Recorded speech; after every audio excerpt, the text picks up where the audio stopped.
제가 최근 들어서 보인 모든 행보는 개혁파 선배들이 했던 그 모든 과거의 역사들을 비추어서 여러 가지 어려운 시국을 맞을 때 목사님들은 어떻게 했는가, 특별히 우리 믿음의 선배들은 똑같은 상황에서 어떤 입장을 취해 있는가를 고수하면서 오늘 가져왔습니다. 오늘 전파하는 이 메시지도 그와 같은 맥락에 서며 또 이따 추가적인 설명들을 드리고자 합니다. 오늘은 국가적 위기 때 선지자는 무엇을 했는가라는 제목으로 함께 말씀을 나누고자 합니다. 우리가 기존까지 살펴보던 출애굽기의 말씀을 잠시 쉬어가도록 하겠습니다. 이사야 선지자는 주전 740년경부터 남유다에서 활동했습니다. 이사야서 1장 1절을 보면 알 수 있듯이 내 왕 시대를 향해 선포된 메시지가 바로 이사야서의 메시지입니다. 오늘 본문이 1장에 나온다고 해서 우시야 시대만 한정된 메시지가 아니라는 점을 우린 생각해야 됩니다. 그렇다면 당시 시대적 상황과 국제 정세는 어떠했는지도 한번 생각해 볼 필요가 있습니다. 우리는 보통 그 시대적 상황을 분석하고 판단할 때 국내 정세만 보는 경우가 있는데 국제 정세도 함께 살펴보아야 합니다. 먼저 우시야 왕 때 남유다는 경제적으로 군사적으로 번영하는 시기였으나 왕이 교만하여 나병에 걸리게 됩니다. 우시야 왕이 나병으로 국정을 제대로 돌보지 못했기 때문에 아들 요담이 섭정을 하게 됩니다. 요담 때는 비교적 안정적으로 통치했으나 외세의 위협은 날로 커져갔습니다. 그리고 아하스 왕 때는 아람과 북이스라엘이 연합하여 남유다를 침공하였습니다. 아하스는 국가적 위기 가운데 하나님을 의지하는 것 대신 아수르에게 도움을 요청했고 수락의 조건으로 조공을 바치기 시작했습니다. 이때부터 이러한 사건들을 시작으로 히스기야 왕 때는 거의 아수르의 속국이 된 것 마냥 상황이 그렇게 급박히 흘러갔습니다. 또한 당시 아수르는 굉장히 막강한 나라이기도 하였습니다. 히스기야는 여러모로 독립을 도모하며 반란을 시도하였다가 결국 아수르 왕 산헤립의 침공을 받게 됩니다. 이 침공으로 사실상 국가 소멸 상태 직전까지 가게 되죠. 예루살렘을 제외한 이스라엘의 모든 성읍이 점령이 된 겁니다. 이제 예루살렘 함락만 기다리고 있는 상황입니다. 히스기야는 사람의 힘으로는 소망이 없기에 하나님께 간구했고 하나님께서는 친히 개입하셔서 아수르를 치셨습니다. 하룻밤 사이에 주의 천사들이 아수르의 군대들을 섬멸시켜 놓았죠. 남유다는 하나님의 주권적 능력으로 아수르에게서 건짐을 받았습니다. 이제부터 편의상 남유다를 이스라엘이라고 부르겠습니다. 이스라엘 백성들의 가장 큰 위협은 사실 외부적인 문제가 아니었습니다. 주변 열강들이 있다 해도 그런 문제는 이스라엘에게 실제적인 문제이기도 했지만 근본적 문제는 다른 곳에 있었다는 겁니다. 이들에게 가장 큰 문제는 죄에 대한 것이었습니다. 그들은 자칭 하나님의 백성이라고 말하며 표면상 하나님을 늘 섬겼으나 동시에 온갖 사회적 불의와 불공정과 부패가 가득한 상태였습니다. 심히 부패하였습니다. 이와 같은 타락은 사실상 영적인 문제에서 비롯된 것이었습니다.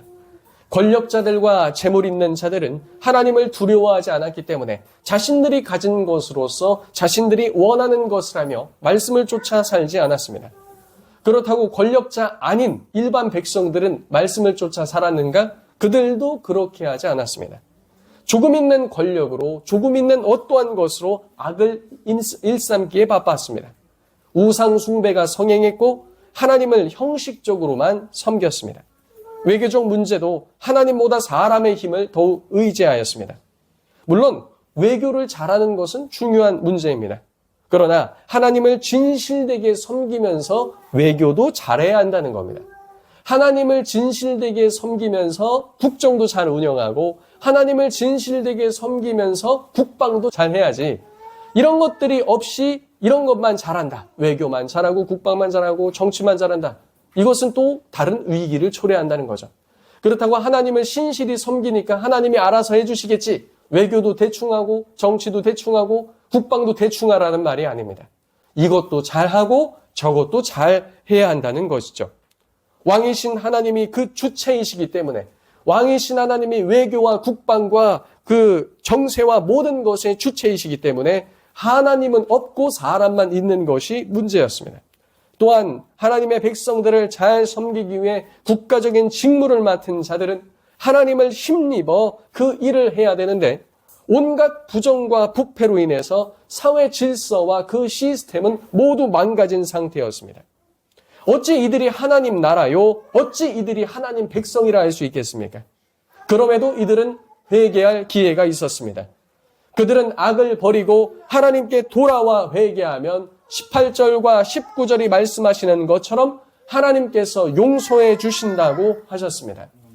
하지만 이들은 자정작용을 잃어버린 상태였고 죄악된 것을 더 많이 사랑했기에 돌이키기가 쉽지 않은 상황이었습니다. 하나님을 섬기며 그의 백성으로 아름다운 신부와 같은 모습이 되어야 할 성읍은 더럽고 추한 창기와 같은 모습이 되어버렸습니다. 21절과 같이 된 이유는 그들이 신랑 되신 하나님을 버리고 잡신들을 섬기며 그 신들과 하나 되었기 때문입니다. 이들은 하나님께 순종하는 것 대신 자신들의 욕망에 순종하며 하나님께는 불순종하였습니다. 본래 그 성읍에는 정의와 공의가 가득한 곳이었으나 더 이상 그렇게 되지 못했다는 겁니다. 하나님의 말씀이 곧 정의이고 그 말씀에 순종함으로 하나님의 공의가 나타나야 하는데 모든 것이 사라진 자리에는 살인자들 뿐이라고 하나님은 책망하셨습니다. 너무나도 슬픈 것은 순수하고 정결했던 그들이 이제는 불순물이 가득한 찌꺼기와 같이 되었다는 것입니다. 또한 물이 섞인 포도주와 같이 물도 아니고 포도주도 아닌 것이 되어버렸다는 겁니다. 다른 말로 하면 맛을 잃어버렸다는 거죠. 자신의 정체성을 잃어버린 채 아무짝에 쓸모없는 것이 되고 만 것입니다. 하나님의 뜻을 집행해야 할 고관들은 패역하며 도둑과 짝하였고 실상 그들 자체가 도적들이나 다름없었습니다. 앞서서 모범을 보이며 정의와 공의를 시행해야 할 그들은 뇌물로 눈먼 자들이 되고 만 것입니다. 고아와 과부를 돌보는 것도 뒤로 한 채 그들로부터 배를 채우는 악독의 악독들을 범하는 자들이 되었습니다. 하나님께서는 이 모든 일을 바라보시고 탄식하셨습니다. 하나님께서는 이제 이 일들을 지켜보시는 것을 넘어 대적들에게 보응하시며 보복하실 것이라고 말씀하십니다. 그런데 하나님께서 지목하신 그 대적이 누군 줄 아십니까? 이방 외세가 아니었습니다. 다름이 아니라 하나님의 백성 이스라엘이었습니다. 죄를 사랑하여 부패한 그들을 가리켜 하나님께서는 하나님의 원수라고 말씀하셨습니다. 하나님은 이들을 그냥 두실 계획이 없었습니다. 25절과 같이 자신의 손을 이스라엘에게 대어 돌려 그 찌꺼기를 잿물로 씻듯이 녹여 청결케 하실 것이라고 말씀하셨습니다.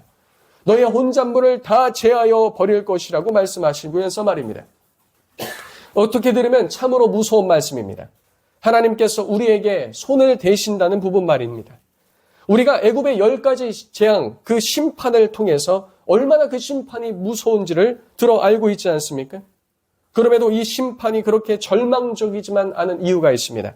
그것이 26절에 나옵니다. 다 같이 1장 26절 읽어보겠습니다. 시작! 내가 내 재판관들을 처음과 같이 내 모사들을 본래와 같이 회복할 것이라. 그리한 후에야 내가 의의 성읍이라 신실한 고을이라 불리리라 하셨나니. 아멘. 하나님의 의도는 애국과 같이 심판하심을 통해서 단지 징벌하심으로 끝나기 위함이 아니었습니다. 이 일을 통해 하나님의 정의와 공의를 실행하는 재판관들로 그들을 회복시키기 위한 하나님의 조치였습니다. 그에 더해 모사들을 본래와 같이 회복시킴으로써 본래 의의 성읍 신실한 고을이라는 이름을 되찾게 하기 위해 하나님은 이 일을 하실 것이라 말씀하십니다. 그러나 현재로서는 탐욕과 악독으로 가득하여 그 기능을 상실한 지가 오래였습니다. 이들은 1장 10절에서 말하는 바와 같이 소돔의 관원이며 고모라의 백성으로서 하나님의 법에 귀를 기울이지 못하는 상태였습니다. 하나님의 섭리 가운데 시온은 정의로 구속함을 받고 그 돌아온 자들은 공의로 구속함을 받을 것이라고 말씀하셨습니다. 이와 같이 이러한 시국 속에서도 하나님의 뜻을 알고 회개하고 돌이키는 자는 건짐을 받을 것이요 여전히 패역한 길을 고집하는 죄인들은 그들과 함께 패망하고 멸망하게 될 것이라고 28절은 경고합니다. 그들은 푸르고 거대한 상수리 나무 아래에서 이것은 우상 숭배를 뜻합니다. 거기서 행하는 일들을 기뻐했습니다.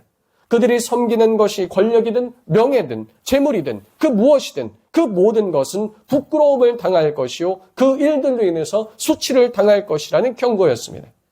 그들은 자신의 탐욕으로 채워진 에덴을 만들려고 하였으나 그 동산에는 물이 없어 황폐한 동산과 같이 될 것임도 하나님은 경고하셨습니다. 마지막 31절에 이들은 강한 자들처럼 보이나 하나님 보시기에 실제로 어떠한지를 잘 설명해 줍니다. 여기서 말하는 사모라기라는 것이 무엇입니까? 사모라기는 삼으로 배를 짜다가 한 올이 삐져 나온 것을 사모라기라고 합니다. 이 한 손으로 뚝 떼면 쉽게 끊어질 정도로 연약하고 아무것도 아닌 상태를 말하는 것이죠. 영어 NIV 성경에서는 이것을 가리켜서 불쏘시개라고 번역하였습니다.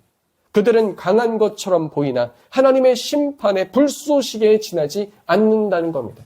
그들이 어떠한 화력을 내면서 자신의 뭔가 힘 있음을 보여주는 것처럼 보이지만 정작 장작불에 불을 붙이는 잠깐 있다 사라질 불꽃에 지나지 않는다는 것이었습니다.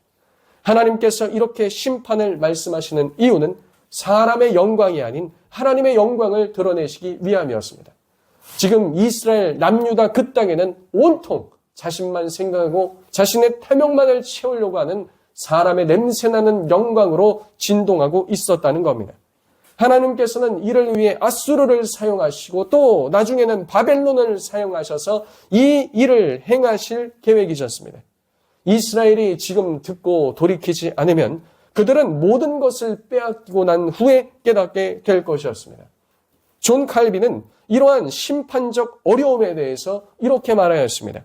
때론 하나님께서 국가적인 어려움과 부패를 통해서도 그러한 위정자들을 통해서도 그의 백성을 심판하신다라고 말했습니다. 모든 것이 하나님의 섭리 가운데 있기에 그렇다는 겁니다. 하나님께서 그 백성의 죄악을 심판하시기 위해 무엇도 사용하신다고요? 국가적 어려움, 외세의 침략, 심지어는 그 국정의 부패함을 통해 백성들을 곤란하고 어렵게 하신다는 겁니다. 그래서 칼빈은 바울이 말한 것과 같이 위정자를 위해서 기도해야 하며 또 다른 위정자의 손을 통해서 그 부패함과 완악함이 제어되어 정화될 수 있기를 기도해야 한다고 말하였습니다.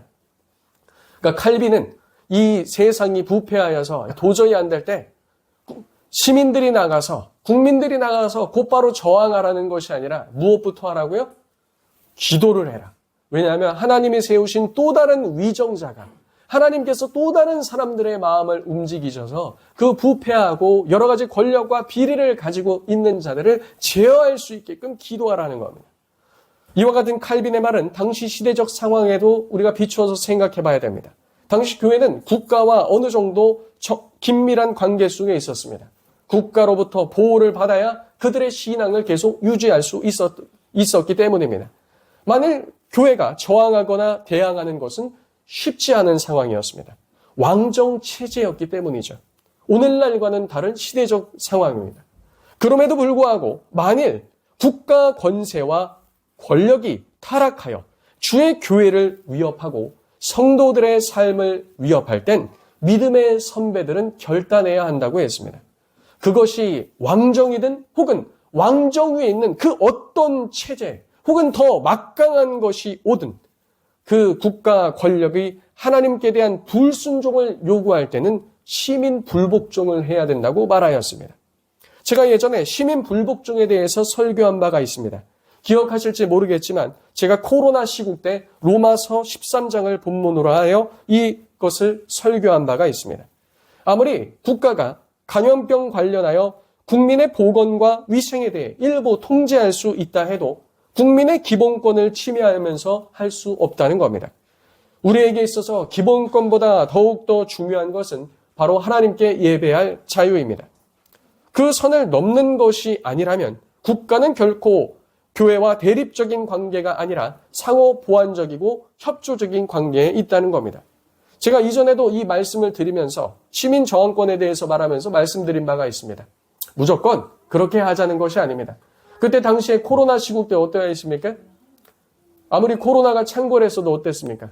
사람들은 대중교통 타고 출근하고 회사는 정상적으로 운영하고, 물론 자택근무도 했습니다만 운영도 했어요. 구내 식당도 운영하고, 식당도 운영하고, 마트도 운영하고, 영화관이나 경기장도 운영했습니다. 근데 뭐만 안 된다고 합니까? 교회만 안 된다고 합니다. 그거는 말이 안 된다는 겁니다.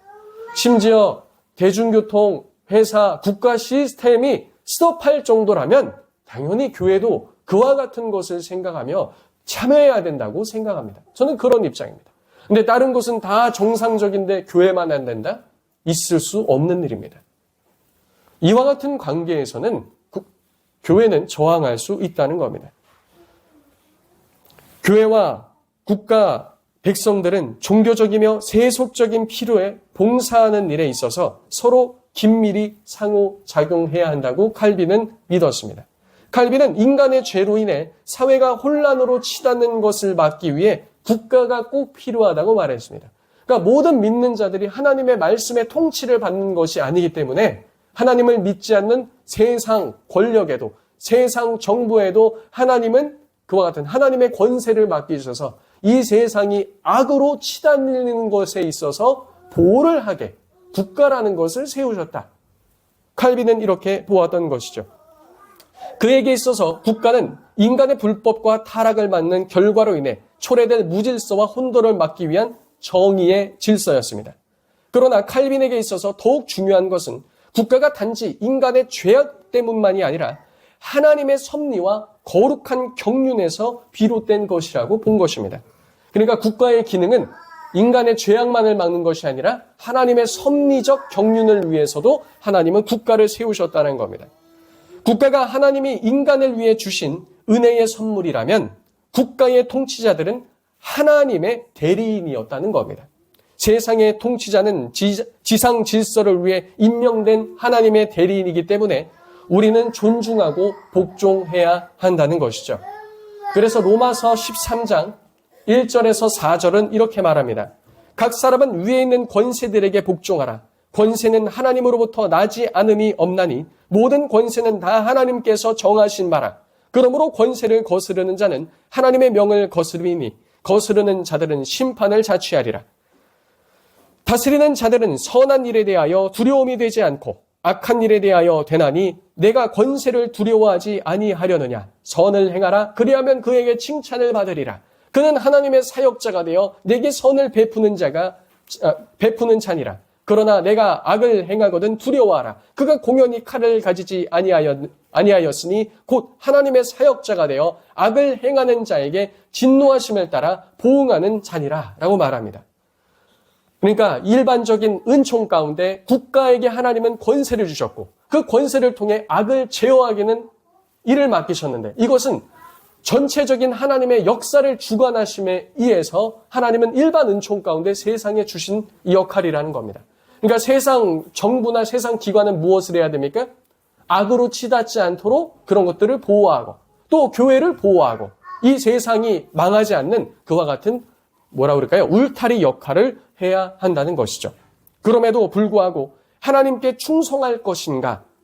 하나님께 충성치 아니할 것인가? 라는 이런 문제에 있어서는 성도들은 누구에게 충성해야 된다는 겁니까?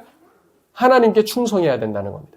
세상 국가가 하나님께 충성할 것인가? 하나님께 충성치 아니할 것인가? 하나님께 충성할 것인가? 가이사에게 충성할 것인가? 요구하면 누구에게 충성하라고요? 하나님께 충성하라는 겁니다.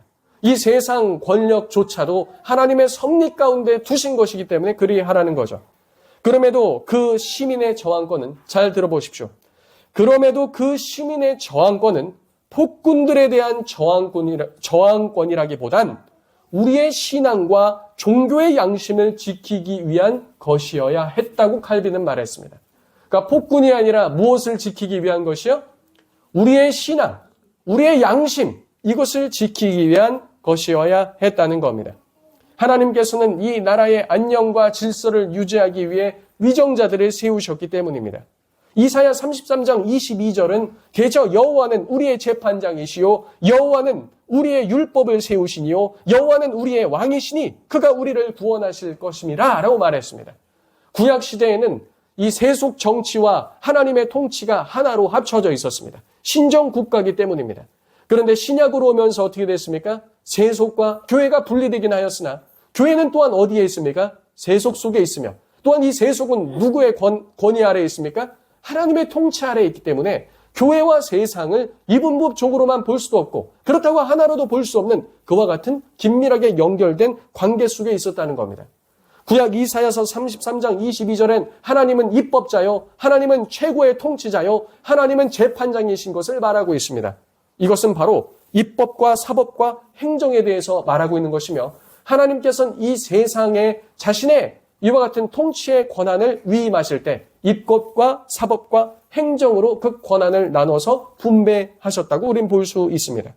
그 일들을 맡은 자들은 법과 양심과 제도에 맞춰서 그것을 시행할 책무가 있다는 겁니다. 그래서 우리는 이들이 이 일반 은총 영역 속에서 이것들을 잘 이행할 수 있도록 기도를 해야 한다는 거죠. 그런데 오늘 이사야서 본문에 보면은 어떠한 모습들이 보여집니까? 지금 여기서 보면 고위관들, 재판관들의 타락이 나옵니다. 그럼 이들이 타락할 때 누가 견제해야 됩니까? 왕이 견제해야 되죠. 근데 그 견제가 제대로 들어가고 있습니까? 그렇지 못합니다. 왕도 타락했고 재판관도 타락했고 제사장도 타락했습니다. 그와 같이 축을 이루고 있는 모든 것들이 무너졌을 때 하나님께서는 무엇을 선언하십니까? 심판을 선언하신다는 겁니다. 무엇을 선언하신다고요? 심판을 선언하신다. 존 칼빈의 견해에 따르면은 지금 이와 같은 국가적 위기 상황은 하나님께서 이 백성들의 죄를 심판하시기 위해 허락하셨다고도 볼 수 있는 겁니다. 그래서 이 한국 사회의 근본적인 문제는 어디서 찾을 수 있는 겁니까? 죄에서 찾을 수 있는 겁니다. 죄. 그리고 이 죄를 제대로 제어하지 못한 누구에게도 큰 책임이 있습니까? 교회에게도 큰 책임이 있다는 거예요.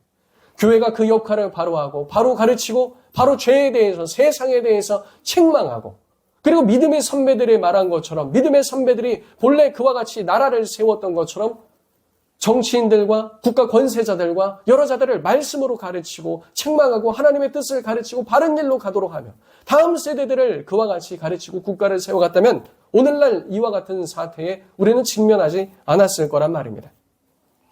대한민국은 현재 탄핵 시국 가운데 있습니다. 지금이 이처럼 혼란스러운 탄핵 시국이어도 제가 강단에서 소위 말하는 직접적인 정치 발언을 하진 않은 이유가 있습니다. 첫째로 모든 것이 하나님의 섭리 가운데 있으며 둘째로는 하나님께서 세우신 자들이 그들의 법과 양심에 따라 일반 은총 속에서 역할을 해야 한다고 믿었기 때문이요. 셋째로는 그와 같은 일반 은총이 제 역할을 할 때 한쪽에 문제가 있어도 다른 쪽에서 그것을 견제하고 회복할 수 있다고 믿었기 때문에 그리하였습니다.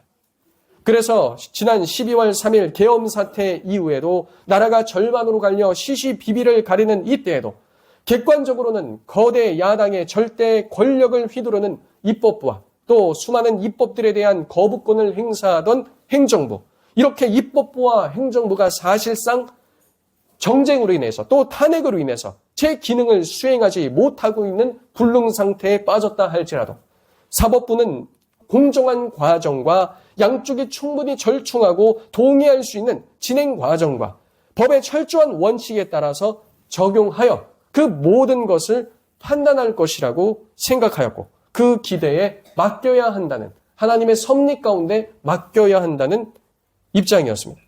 그러나 지난 2월 27일 목요일 저는 입장을 바꾸게 되었습니다.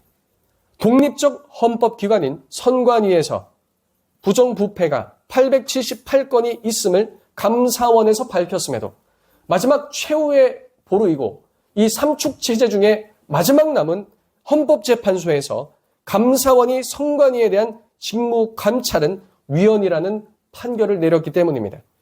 그러면서도 나름 법을 이야기합니다. 그러나 신빙성은 완전히 무너져 내린 행보들을 보였기 때문에 그와 같은 법적인 해석은 더 이상 의미가 없다는 판단입니다.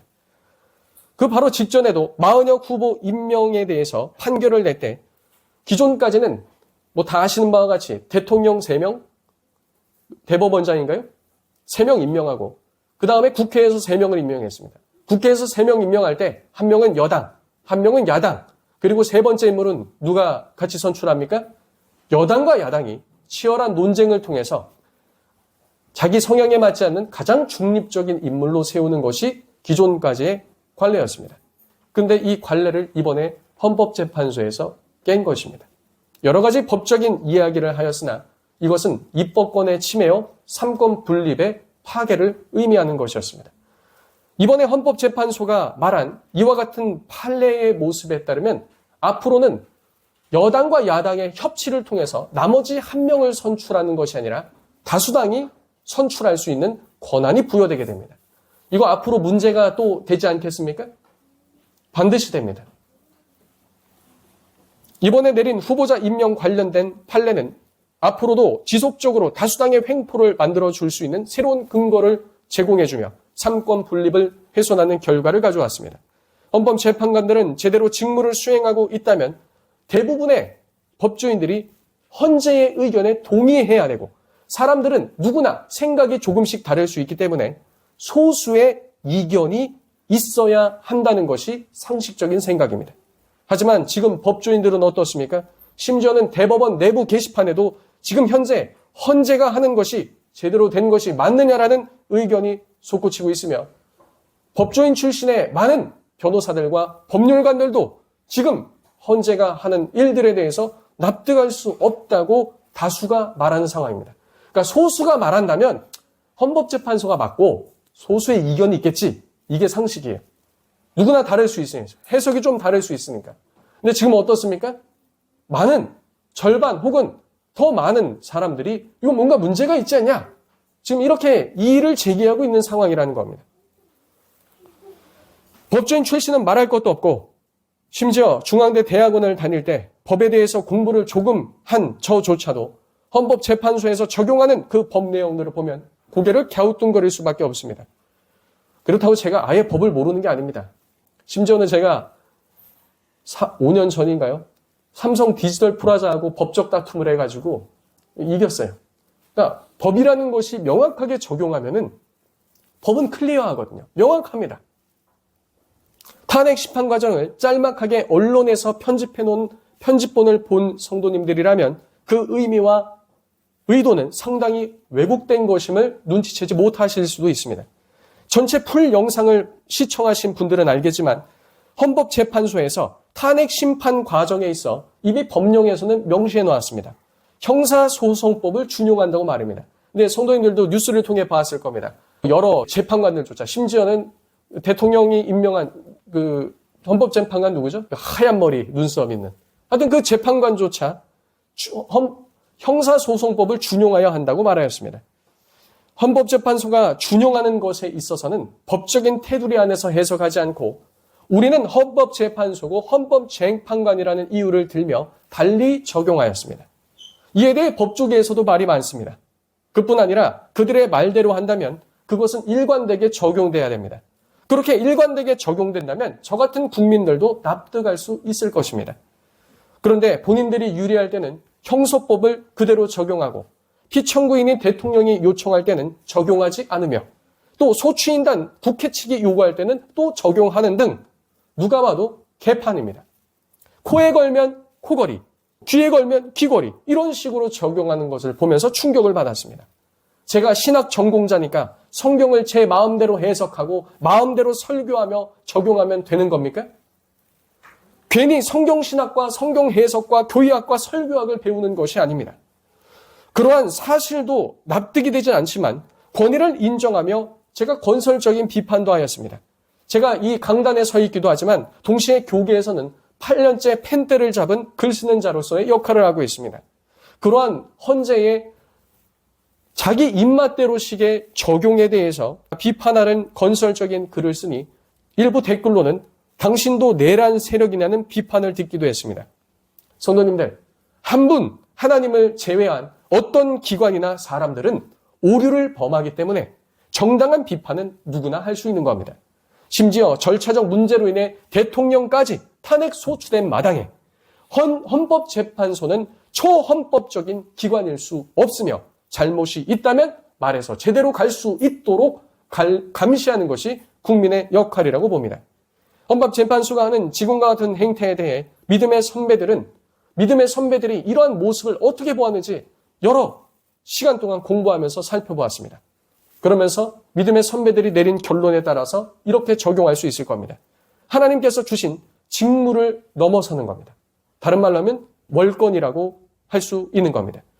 국가는 교회를 보호하며 그 보호의 울타리 안에 안정되게 신앙의 자유를 누릴 수 있게 해야 될 그 의무와 책임과 권리가 다 있습니다. 국가가 권력이라는 이름으로 자신들만 이런 것들을 해석하며 자신들은 힘이 있으니까 무조건 따라야 한다며 종교를 통제하고 하나님 섬기기를 그치라고 말한다면 이것은 하나님 앞에서 죄며 직권남용이요 월권이라고 할 수 있는 겁니다. 바람을 피우고 있는데 그것은 죄가 아니라고 목사가 성경을 해석하고 전공한 자로서 그거는 사랑이니까 괜찮다. 간음 아니다. 라고 말한다면 그것이 과연 적법한 것이라고 할 수 있겠습니까?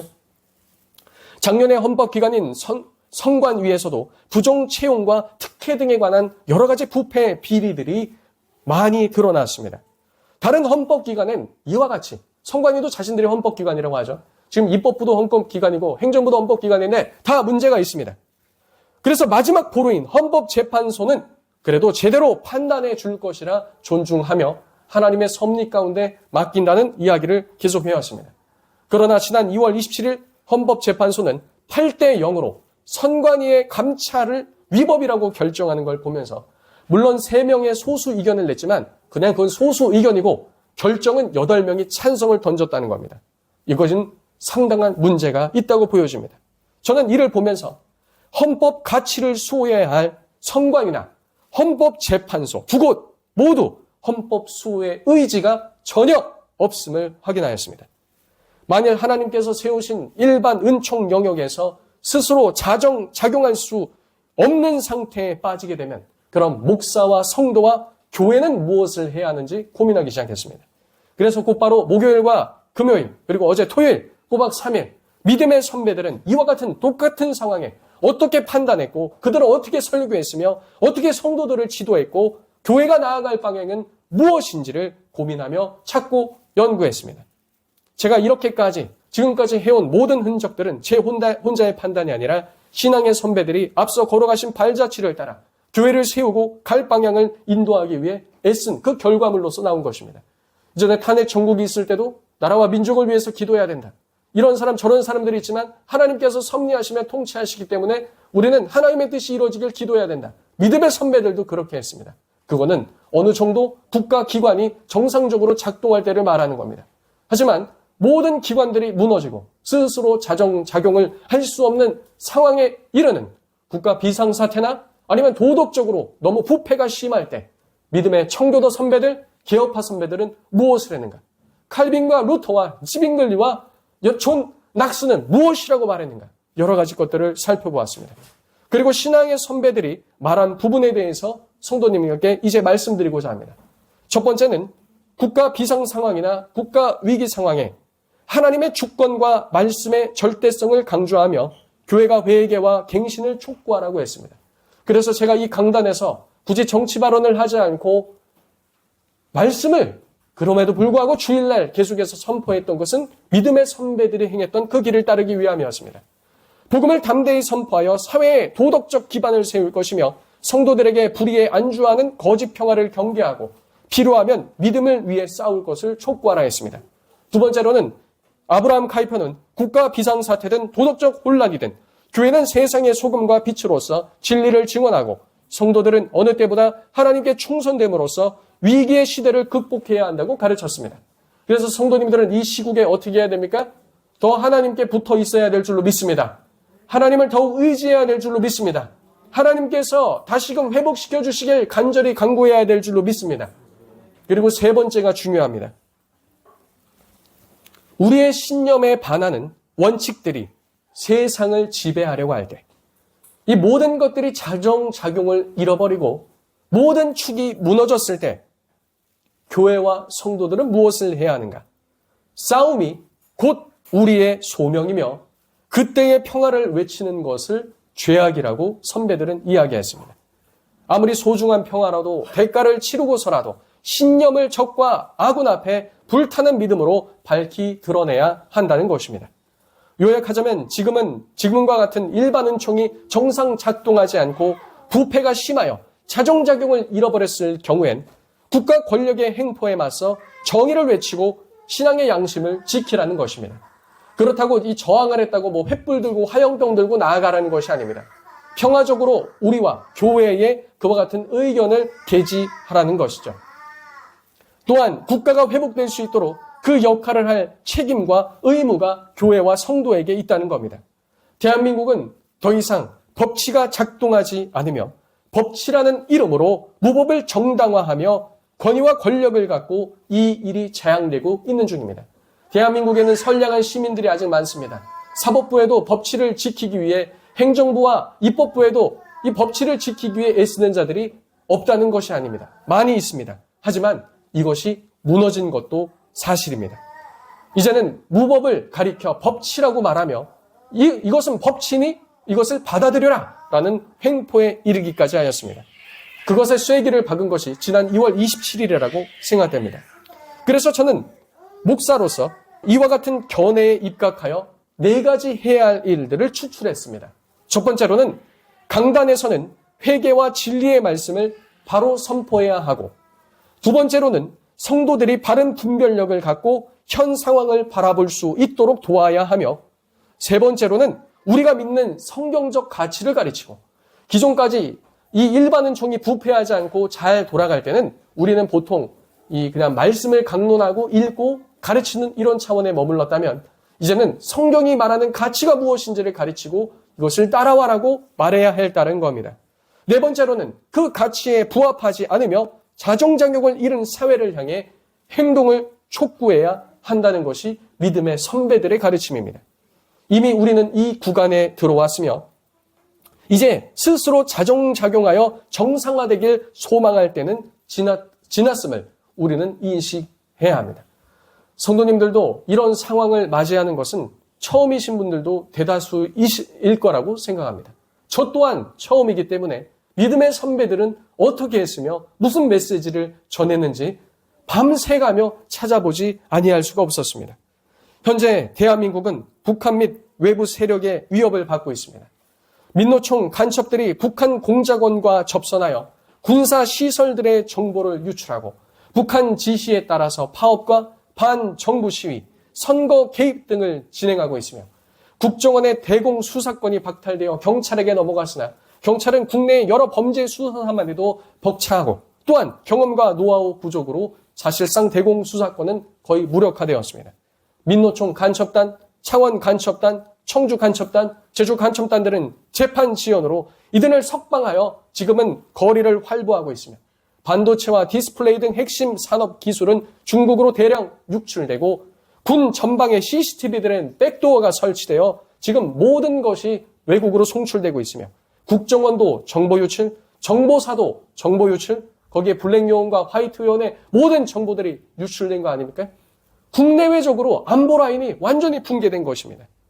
누가 잘했고 잘못했고를 떠나서 실제적으로 행정부의 마비 상태, 수사의 마비 상태, 감사의 마비 상태, 마약 창궐의 제지 불가, 선관위의 불신과 각종 비리 등 또 이것을 두둔하는 마지막 최후의 보루인 헌법재판소의 이와 같은 불이한 판결들. 이와 같은 상황 속에서 북중러와의 국제정세 안보 위기, 제3국의 간첩 위기, 트럼프 행정부의 등장으로 인한 대처 불능의 이와 같은 여러 위기 속에서 또 이런 상태에서 지난주에 민노총이 또 뭐 했습니까? 현대제철에서 뭐 했죠? 파업했어요. 현대에서 아무것도 안 한 게 아닙니다. 2천 몇백만 원 올려줄게. 거기서 타협하자. 협의하자. 안 된다. 4천 몇백만 원 올려줘라. 안 준댔습니까? 지금 행정부 수장이 지금 탄핵 소추에서 재판을 받고 있고 행정부에 지금 많은 지금 장관들이 일을 할 수 없으며 심지어는 권한 대행의 대행, 기재부 장관, 이 경제적인 역할을 맡아야 될 이와 같은 사람이 지금 이런 일들을 하고 있는데 헌재부터 시작해서 입법부와 사법부와 모든 것은 압박을 하고 오히려 이럴 때 그러면 국민들은 힘을 합쳐서 야 노사 간의 갈등 좀 미뤄서 하자. 좀 미뤄서 하면 안 됩니까? 꼭 지금 해야 됩니까? 이런 상황 속에서 성경에서 말하는 가장 최후의 보루는 입법, 사법, 행정이 아니라 어디입니까? 교회입니다. 어디입니까? 교회입니다. 그래서 평시에는 이것들이 잘 무너지지 않고 유지될 수 있도록 말씀으로 잘 가르쳤어야 했으며, 한 축이 무너졌어도 또 하나님께서 다른 자들을 세워서 이것들의 자정작용을 할 수 있게 기도해야 했으며, 그럼에도 불구하고 모든 것들이 무너졌을 때는 교회가 무엇이 올바른 길인지 가르치고 성도들로 하여금 촉구해서 나가서 모든 사회를 재건할 수 있도록 하라는 것이 믿음의 선배들의 가르침이라는 사실입니다. 이것뿐만 아닙니다. 언론들도 너무 많이 부패했습니다. 미국에서 지난주에 미국 보수주의 최대 행사인 CPEC이 열렸습니다. 공화당 싱크탱크입니다. 트럼프 대통령도 참석했고 벤스 부통령도 참석했습니다. 거기에 한국 CPEC, K-CPEC도 참여했습니다.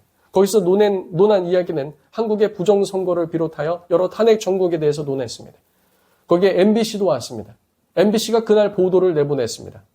K-CPEC부터 해서 CPEC 하는 거 보니까 극우 유튜버들이나 하는 이야기들을 하고 있다. 그 언론 보도 MBC 통해서 보셨습니까? 그 보도에는 고든창 미국 동북아 전략 전문가가 나와서 발언을 합니다. 그 보도가 한국에 나간 다음에 트럼프 대통령은 CPEC 행사에서 고든창을 찾습니다. 연설 도중에 고든창을 일으켜서 여기 그 그레이트 맨 고든창 있냐? 일으키더니 기립박수를 받게 하고, 당신이 생각하는 동북아 정세에 나는 완전히 동의한다. 내가 동북아 정세, 중국에 대해서 얘기할 때 나는 당신의 표정을 살폈다. 내가 하는 말이 당신의 말과 일치되기를 바란다. 잘하였는가? 이런 것들을 확인했습니다. 이게 극우 유튜버의 발언입니까? 트럼프 대통령이 극우 유튜버입니까? 미국에는 아시다시피 트럼프 대통령은 부정선거를 2020년부터 주장했습니다. FBI 국장은 부정선거를 척결하겠다는 사람입니다. CIA 국장도 마찬가지입니다. FBI는 국내, CIA는 국외입니다. DNI 정보국장도 마찬가지입니다. 그리고 국방부 장관도 마찬가지입니다. 모두 안보 그리고 방첩 그런 라인들이 미국에서는 부정선거에 대해서 이야기하고 있습니다. 근데 한국에서는 뭐라고 말하죠? 음모론이라고 말합니다. 음모론이 아니라 의혹이라고 말해야 정확한 표현일 겁니다. 의혹은 어떻게 하면 됩니까? 의혹은 어떻게 하면 되죠? 검증하고, 검증해서 안 되면 좀 더 명확하게 하고, 우리 그 세월호 참사 일어난 2014년도부터 문재인 정권, 지난 정권까지 계속 무엇했습니까? 세월호 참사? 무슨 조사위원회, 진상조사위원회 몇 년을 조사했습니까? 계속 조사하지 않았습니까? 이것도 확실히 그냥 까서 한번 뒤집어 보자, 확인해 보자. 그럼 이거를 하면은 해결되는 거 아니겠습니까? 우리나라만 의혹으로 지금 제기하고 있지, 미국에서는 기정사실화해서 이제부터 본격적인 수사가 들어간다고 합니다. 그런데 그 CPEC에서 중요한 얘기가 하나 더 나왔습니다. 제가 국내 정세를 볼 때 국외 정세하고 함께 봐야 한다는 얘기가 이 중요성에서 나오는 겁니다. 성도님들 중에선 동의 안 하건 하건 상관없습니다. 우리나라에선 그렇게 생각하건 안 하건도 상관없습니다. 미국 트럼프 라인은 이렇게 생각한다는 겁니다. 미국 트럼프 라인에서 이번 CPEC에서 나온 이야기가, 트럼프는 아마 외교적인 문제 때문에 직접 언급하진 않지만 트럼프 라인들은 이번에 국내 탄핵 사태를 가리켜 입법부의 쿠데타라고 규정하였습니다. 지금 현재 국내외 정세는 그렇게 돌아가고 있습니다. 한국 상황, 앞으로 3월에 어떤 일이 어떻게 일어날지 모르겠습니다. 지금 여러 전문가들이 하는 이야기가 3월 초에 중순 이전에 누가 방문한다고 하죠? 미국에 국방부 장관이 방문한다고 합니다. 왜 방문하는지 모르겠어요. 들려오는 얘기는 그냥 이거는 설 중에 하나입니다. 들려오는 얘기는 사실 지금 대통령이 그 헌재에서 최후 변론할 때도 그렇고 지금은 하이브리드 전임을 명시했습니다. 그건 소추인 측이 인정하건 안 하건 자유입니다. 어쨌든 대통령 자유에 따라서 판단에 따라서 그렇게 공포했습니다. 그거를 미국 측에서 한미 상호 방위 조약에 입각한 것으로 받아들일 때는 한미 상호 조약을 발동하면서 무엇인가 액션을 취할 수도 있다라는 이야기가 미국에서 나온 겁니다.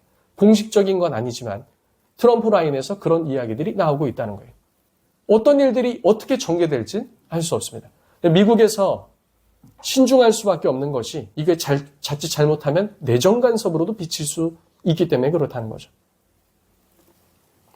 어찌됐건 이러나 저래나 성도님들, 이 시국이 여기까지 온 것은요, 다시 정리하면 우리의 죄 때문입니다. 한국 교회 안에 있는 문제, 이 한국 사회의 만연한 문제, 그리고 이런 것을 다루시는 하나님. 이 이사야서의 말씀은 무엇을 말합니까? 하나님의 심판은 거기서 끝나는 것이 아니라 무엇을 하기 위함이라고 말합니까? 그들이 의의 성읍이요, 그리고 신실한 고울이라는 그와 같은 명예를 회복시키기 위해 하나님은 이 일들을 허락하신다는 겁니다. 앞으로 3월 달에 탄핵 인용이든 탄핵 기각이든 어떤 것과 상관없이 대한민국은 여러 가지 어려움에 직면하고 있습니다. 우리는 이와 같은 시국 속에서 교회가 해야 될 일을 할 것입니다. 우리는 먼저 기도해야 하며 무엇이 바른 것인지 분별해야 하며 분별하며 그 편에 서서 우리는 목소리를 내야 할 것입니다. 특별히 하나님이여, 우리가 바라는 것은 이 나라 민족이 교회의 회복을 통해서 다시금 바로잡히는 이와 같은 역사가 있게 하여 주옵소서. 지금은 여당과 야당의 싸움이 아닙니다. 진보와 보수의 싸움이 아닙니다. 제가 원하기는 이 시국이 정리되면 국회는 해산하고 국민의힘과 민주당도 해산하고 제3정당들도 해산하고 다시 투표하고 양당 체제로 개헌을 하고, 내각제는 아닙니다. 양당 체제로 개헌하고 중임제로 개헌하고 이렇게 해서 새롭게 대한민국을 세워야 할 때가 되지 않았나 싶습니다.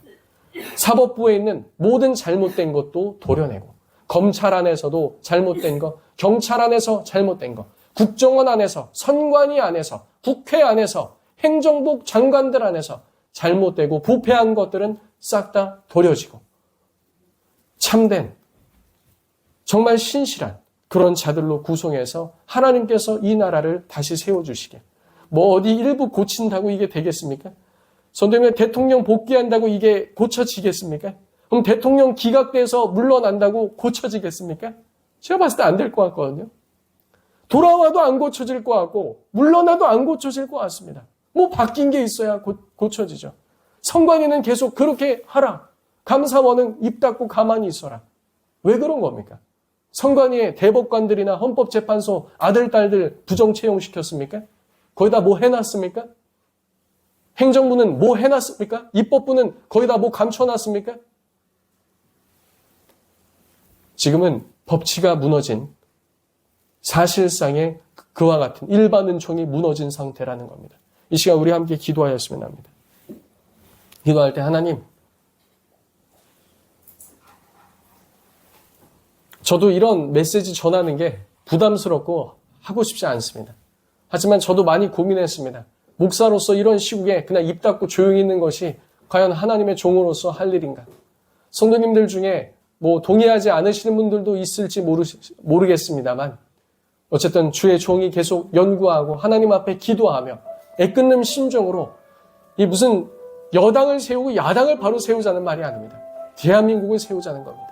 하나님, 우리가 자유롭게 예배하고 하나님을 섬길 수 있는 이 나라 민족을 다시금 세워주옵소서. 하나님, 결국 이렇게 제가 외쳐도, 성도님들이 그렇게 마음의 소망을 해도 하나님의 주권과 뜻이 이루어질 겁니다.